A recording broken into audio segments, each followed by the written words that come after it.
হিল্লু guys, তো দিনটা ছিল 26শে মে। আর তোমরা হয়তো সকলেই জানো যে সেই দিন পড়েছিল ফলহারিণী অমাবস্যা। আরেকটা কথা তোমরা হয়তো সকলেই এতদিনে জেনে গিয়েছো যে প্রত্যেকটা অমাবস্যাতেই আমি কালী মন্দির যাই একটু পুজো দিতে। আর এইবারও তার অন্যথা হয়নি।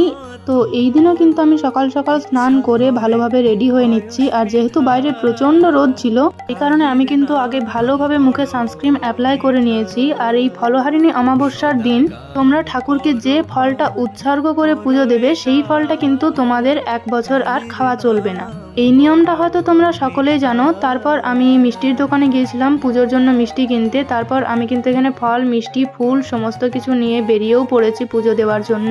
আর আমি কিন্তু ঠাকুরের উদ্দেশ্যে একটা কমলা লেবু উৎসর্গ করেছিলাম। তো তোমরা কে কি উৎসর্গ করেছো সেটা কিন্তু অবশ্যই কমেন্টে জানিও। তার সাথে কিন্তু এটাও জানাবে যে তোমরা কে কোথা থেকে সেদিনকে পুজো দিয়েছো।